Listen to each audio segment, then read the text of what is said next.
Selamat pagi Bapak Ibu yang kekasih di dalam Tuhan Yesus Kristus. Pagi hari ini saya Eka Wayu Suryaningsih kembali menyapa dengan kebenaran firman Tuhan yang terdapat dalam Matius 4 ayat 19. Matius 4 ayat 19, Yesus berkata kepada mereka, "Mari ikutlah aku dan kamu akan kujadikan penjala manusia." Amin. Bapak Ibu yang kekasih di dalam Tuhan, Tuhan telah memanggil kita untuk menjadi saksinya di dunia ini.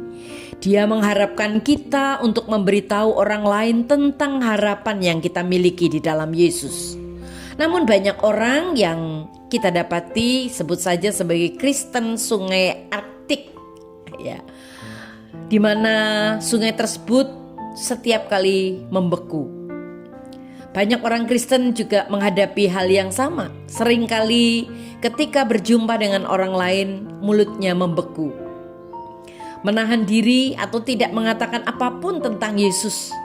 Namun Tuhan Yesus berkata, "Jika kamu tidak memancing, maka kamu tidak mengikuti aku." Wow. Alkitab berkata di dalam Markus 4 ayat 19, "Mari, ikutlah aku, dan aku akan menunjukkan kepadamu cara menjala manusia." Mengapa Tuhan ingin kita membagikan pengharapan kita? Ya, ada beberapa alasan yang sungguh-sungguh Tuhan mau kita mengetahuinya. Yaitu yang pertama, semua orang membutuhkan Kristus. Kabar baik tentang Tuhan Yesus Kristus lebih baik daripada apapun yang bisa ditawarkan dunia ini. Ini lebih baik daripada obat kanker, lebih baik daripada penyakit-penyakit lainnya, bahkan Alzheimer. Ketika kita mengarahkan orang kepada Yesus, kita menawarkan mereka kehidupan kekal. Kita menunjukkan kepada mereka bagaimana agar masa lalu mereka diampuni dan punya tujuan hidup dan sebuah rumah yang indah di surga. Semua orang pasti membutuhkan hal itu. Yang kedua, Tuhan Yesus memerintahkannya. Amanat agung dengan jelas berkatakan di dalam Matius 28 ayat 19, "Pergilah, jadikanlah semua bangsa muridku." Namun jika kita seperti kebanyakan orang, terkadang kita lebih peduli pada apa yang orang lain pikirkan daripada apa yang Tuhan pikirkan. Kita lebih mengkhawatirkan reputasi kita daripada keselamatan orang lain. Namun Tuhan Yesus memerintahkan kita untuk membagikan harapan kita meskipun kita khawatir. Kita mengasihi Tuhan dan manusia. Alkitab berkata kasih Kristus mendorong kita karena kita yakin bahwa Dia telah mati untuk semua orang. Orang sering bertanya kepada saya, apa yang memotivasi saya untuk terus dari tahun ke tahun memberitakan Injil? Saya menyampaikan, itu karena saya mengasihi Kristus dengan segenap hati saya dan saya mengasihi manusia.